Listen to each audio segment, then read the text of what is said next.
Hi guys. Unless you're Patrick's roommate, you've probably seen the latest news blasted all over the timeline. Heejin has officially established her own independent entertainment company called Only One Always Known.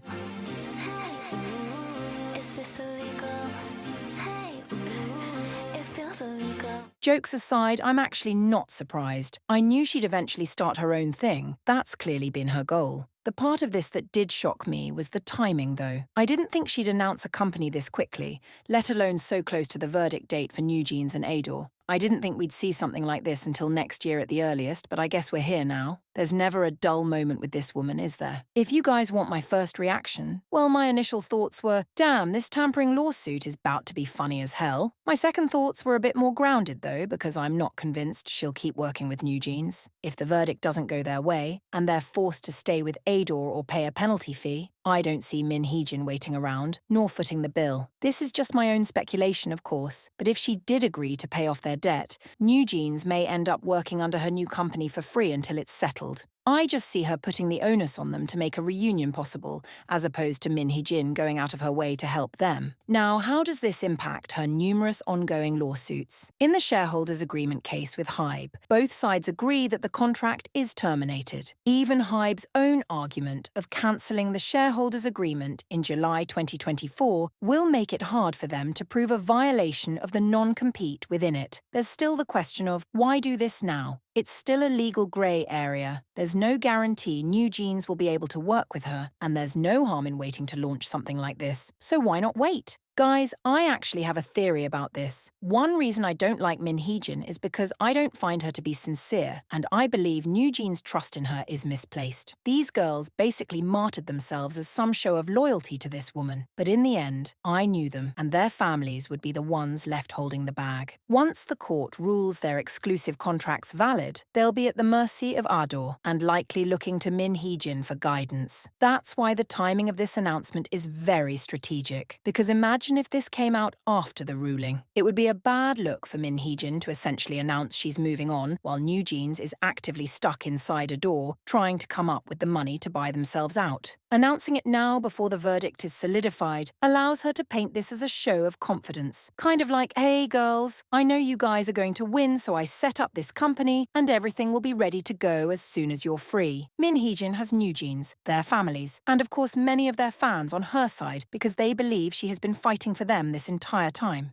So yeah, they might be okay with Heejin doing her own thing if it at least looks like she was trying to include them at first. That's my take on that, but anyway, let's get to the money question. That is, where'd she get the money? I'll take Cacao for 200. Yes!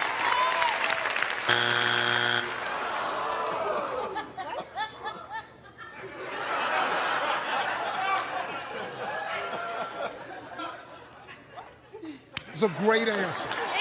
That was a joke, guys. Purely just jokes. I'm in a very jokey mood today, I don't know why. Hold up a second. Let me lock in.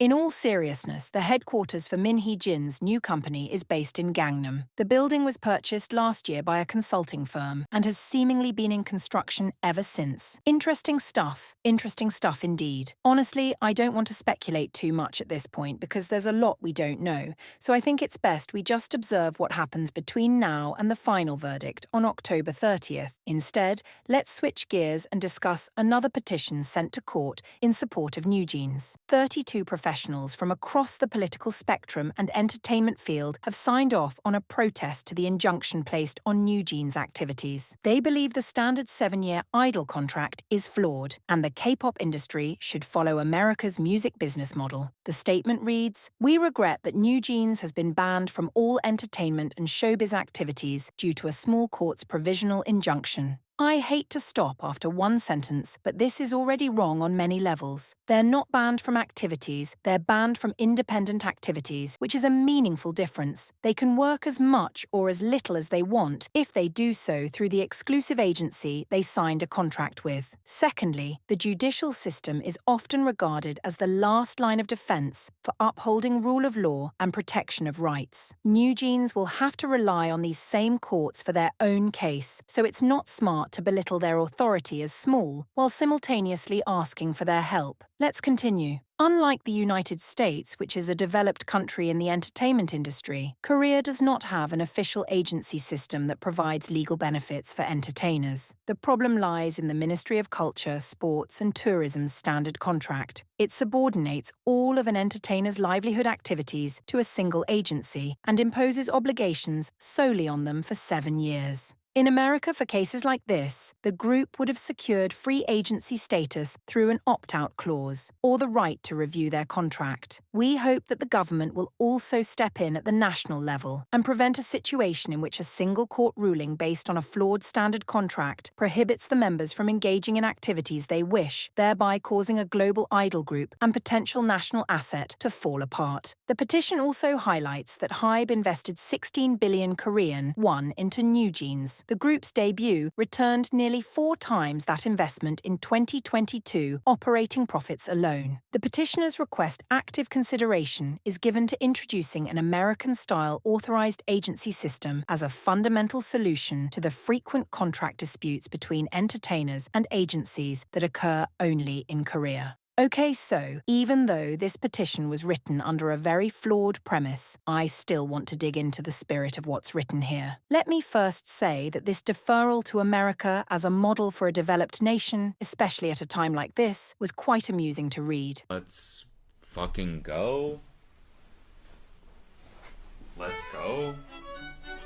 I guess. Nevertheless, I must bluntly admit that I do not like the Korean idol system. The music business here in America is toxic, and artists face many of the same challenges within our system, but I still think it's at least marginally better than the Korean one. So I can agree that massive reform is needed to protect Korean idols and entertainers. With that said, though, I'm struggling to map on their complaints to this specific case. Let's be clear about what we're litigating here. NewJeans unilaterally declared their contracts were terminated because ADOR breached it by mistreating and mismanaging them. This petition doesn't really address that. It instead introduces a whole new termination reasoning altogether. NewJeans returned profits to the company in excess. Therefore, they should have the right to renegotiate or even exit the label if they so choose. I spoke about this concept when I compared their case to the TLC case, which is something similar that took place in the American music business. These petitioners are fundamentally misunderstanding the way we do things here. Yes, artists typically have the chance to renegotiate their contracts once they achieve success, but the issue here isn't negotiation. We've seen ADOR attempt to compromise with NewJeans many times, and the court even ordered the members to show up to mediation. I've said many times that they should reach a settlement, which is exactly what happened in the TLC case, and I even said this when it was slightly unpopular. People couldn't understand why I would encourage a settlement early on when ADOR clearly had the stronger case, but I was looking at it from an American perspective, and a moral perspective as well, if I'm honest. However, that leads me to the next misunderstanding, which is that nowhere in this land of cheeseburgers and guns can you just unilaterally walk out on an exclusive contract with no reason or penalty. NewJeans held a press conference to tell the world they were leaving their label. They don't have to pay a dime because it's all ADOR's fault, and the decision was final at the stroke of midnight like some fairy tale. Instead of running to petition the courts, let's stop to think for a second about who the hell told these girls this was the way. I don't know who needs to hear this, but no, this would not fly in America. And why are y'all over there lying to judges saying that we do that here? Why am I in it? And you could have did it. See how I get wrong because you never apologized. Listen, I truly understand that there's an argument about freedom of occupation. Rightly or wrongly, this petition is saying NewJeans should have the option of leaving their label instead of being restricted for 7 years. The way that maps onto this specific case is still flawed, though, and continues to misunderstand the way we do things in America. Exclusive contracts are fundamentally different from other types of agreements, and that's why they are regulated differently. The contracts NewJeans signed are standard and pre-approved by the ministry, so even if there are reforms to the standard agreement, these reforms would not apply retroactively and must be enforced as is. Additionally, NewJeans attempted independent activities without formally terminating their exclusive contracts through the courts, so they were going to lose that injunction regardless of what country they were in. We see artists in America get shelved by their label all the time, or they complain about being stuck in record deals and unable to put out music. TLC went on hiatus for 5 years because of their legal issues, then eventually reached a settlement. Kesha went on hiatus for 5 years before reaching a settlement with her label. Even George Michael put his career on hold to try getting out of his record deal, but he lost the case after a judge rejected all the claims he made against his label. Notice the pattern yet? This is not about making career great again. This is about making contracts great again. And someone around these girls needs to be real with them about what's coming their way. You can criticize career, you can criticize the idol system, you can try to find loopholes all you want, but it will always lead you to this same place. At the end of the day, NewJeans has to prove their case in a court of law, because if they don't, their only real choice is to return to ADOR or pay those fees. Mind you, this is just the beginning. Lawsuit hell continues whether NewJeans loses this case or not, because HYBE is coming for more than just a penalty fee. They are coming for damages, they are coming for IP rights, and they're coming for everyone they think aided and abetted this. The only thing that can protect NewJeans at this point is actually proving their case in court and getting their claims to stick legally. There is no way around it, and constantly trying to find ways around it doesn't exactly scream folks are confident they can do that. That's really it. I feel like I've yapped long enough, and honestly, I just want October 30th to come so we know which way all of this is going to go.